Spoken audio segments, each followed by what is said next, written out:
বাহ, দাদা কয়েকজনকে ডেকে নেবো নাকি আরো?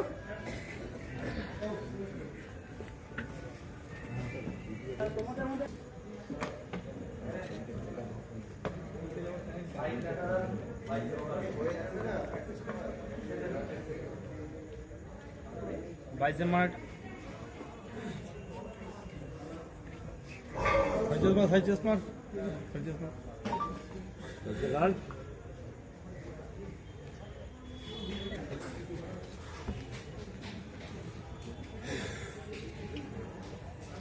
রাজীব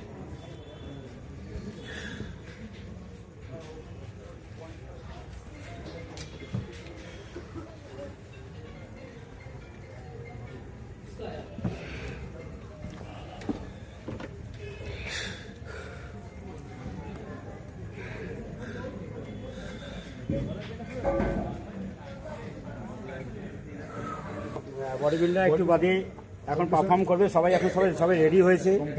হ্যাঁ, এখানে বিভিন্ন হাইটের সব রয়েছে, প্লাস মাস্টার রয়েছে। এই যে আমার সামনে রয়েছে, এ কিন্তু হচ্ছে সিনিয়র মাস্টার্সে রায়গঞ্জ থেকে এসছে। আর এরা সব হচ্ছে শর্ট, মিডিয়াম, টল, সুপার টল। এখানে 4-5টা ক্যাটাগরিতে খেলা হচ্ছে এবং বাকি মেন ফিজিকের জন্য সব প্লেয়াররা রেডি হচ্ছে। এবং অনেকে ভিতরে কম্পিটিশন এও হচ্ছে নতুন, আমাদের এই ফেডারেশন নতুন প্রথম খেলতেছে। ন্যাচারাল বডি, এটা কিন্তু কেউ স্টেরয়েড আলা না, যে ন্যাচারাল খেয়ে দিয়ে যে একটা সুন্দর বডি করা যায় তার প্রমাণ হচ্ছে সেই আজকের যেটা খাবারের মধ্যে। হ্যাঁ, শুধু নর্মাল খাওয়ার মধ্যে দুধ, ডিম, কলা পাওয়া যায়। এখানে কোনো মেডিসিন ইউজ হয় না, মেডিসিন ছাড়া বডি কোনো মানে পুষ হয় না। এই যে আপনার একে দেখে নিশ্চয়ই বুঝতে পারছেন, একে দেখে মনে হচ্ছে যে একদম বাচ্চা ছেলে সবে করছে। এর বডি কথা বলছে দেখে মনে হচ্ছে ন্যাচারাল ছেলে। এই যে ব্যায়াম করছে, এই যে কত কি মাস্কুলার হলো কি হলো না সেটা পরে কথা, কিন্তু এই যে এই অবস্থায় যে খেলতেছে, যে সাহসিকতার পরিচয় দিয়েছে, এটাই হচ্ছে হ্যাঁ বড়। এই আগে আরো ভালো খেলবে, আরো ভালো ট্রেন্ড হবে, আরো ভালো পরিশ্রম করবে, আরো ভালো বডি করবে। তোমার এখানে দেখা যাচ্ছে প্রতি বছর নতুন নতুন ছেলেদের আমরা দেখতে পাচ্ছি এবং বিভিন্ন জেলা থেকে দেখতে পাচ্ছি, এমনকি রাজ্যের বাইরে থেকে দেখতে পাচ্ছি। অ্যাকচুয়ালি এর পেছনে মানে রহস্যটা কি আছে? এটা রহস্য হচ্ছে যে ছেলেরা ভালোবাসা যেখানে পায় মনে হয় সেখানেই খেলতে যায়। আর আমরা সবারই সম্মান করি। প্লাস আমাদের সাথে গোপাল স্যার রয়েছে।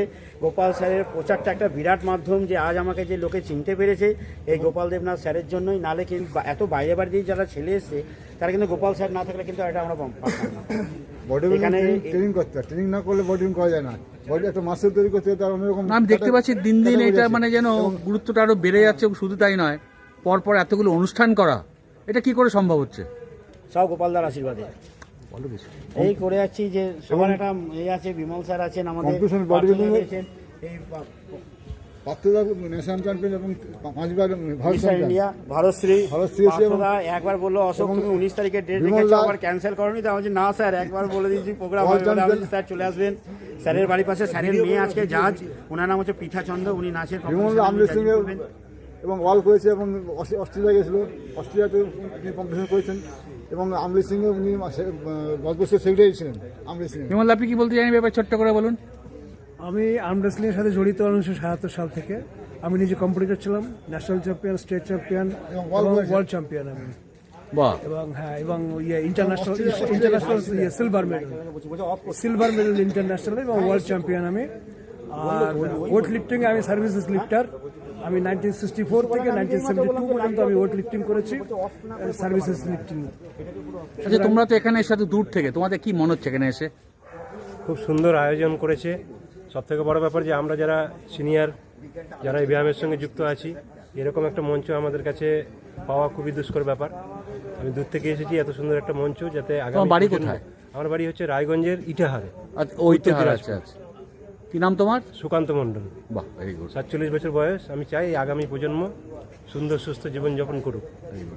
তুমি কোথায় থাকো? আমি তো হুগলি। এই জায়গায় তোমরা সন্ধান কিভাবে পেলে? আমরা পেলাম যে আমাদের মোবাইলে সব এসেছিল, ওখান থেকে আমরা পেয়েছি। এখানে কেমন লাগছে জায়গাটা এসে? জায়গাটা খুব সুন্দর হচ্ছে। এটা অশোক রাজ কিন্তু নিজে কিন্তু একজন বড় ব্যায়ামবীর কিন্তু, এবং ফিল্ম অভিনেতা। খুব ভালো হচ্ছে। হোক, আমরাও খুব এ হচ্ছে এখানে এসে। তোমরা খুশি আছো তো এখানে এসে? খুব খুশি। তা তোমরা কি নেক্সট টাইম অন্যদের বলবে এখানে আসার জন্য, নাকি কম্পিটিটারের ভয় আর বলবে না? না না, যত কম্পিটিটর হবে তত তো ভালো, আমরা চাই।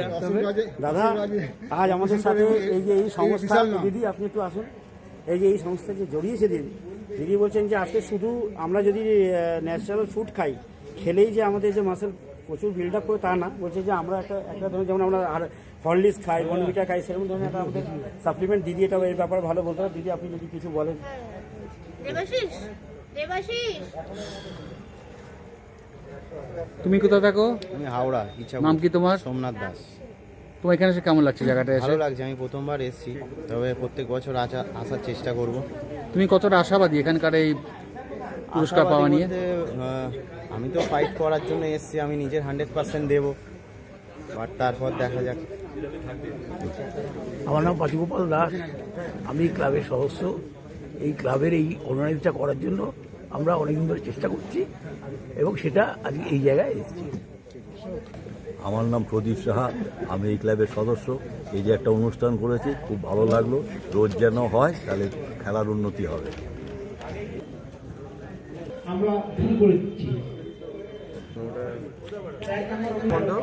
বলুন। হাই,